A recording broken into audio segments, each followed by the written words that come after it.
વડોદરામાં શૌચાલયમાં શાકભાજી મૂકનાર સામે કાર્યવાહી કરવામાં આવી છે। સુલભ શૌચાલયના સંચાલક અને વેપારીને વીએમસીની નોટિસ।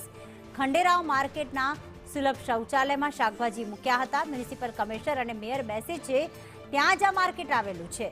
વેપારીએ શૌચાલયમાં શાકભાજી ધોયાની પણ ફરિયાદ મળી છે। કોર્પોરેશનના અધિકારીએ શાકભાજીનો નાશ કર્યો। માર્કેટ સુપ્રિન્ટેન્ડન્ટે તાત્કાલિક સુલભ શૌચાલયને સીલ માર્યું હતું।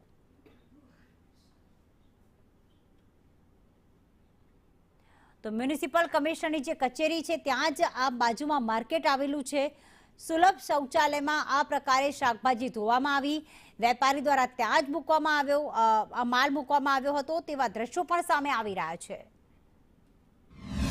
વડોદરા મહાનગરપાલિકા હસ્તકના ખંડેરા માર્કેટ ખાતે આવેલી સુલભ શૌચાલયની બહારના ભાગમાં કે જે જનરલી આપણે પેન માટેનું જે કાઉન્ટર હોય છે એ કાઉન્ટરની પાસે એક વેપારી દ્વારા તેઓ તરફથી એવું જણાવવામાં આવેલ કે ભાઈ મારા ઇમરજન્સીમાં મેં ત્યાં ફક્ત ટામેટાં મૂકેલા હતા પરંતુ કંઈ વોશિંગ કરેલું નથી। પરંતુ જાહેર નાગરિકનું જાન જોખમ અને જાહેર નાગરિકનું હિતને ધ્યાને લઈ જે વેપારી દ્વારા ટામેટાં મૂકવામાં આવ્યા હતા એ વેપારીનો તમામ પ્રકારનો સામાન ટામેટાં અને તેમાં અન્ય જે કંઈ સામાન હતો દૂધી તેમજ બટાકા એ તમામ પ્રકારનો સામાન જમા લઈ તેઓને નાશ કરવાની કાર્યવાહી કરેલ છે।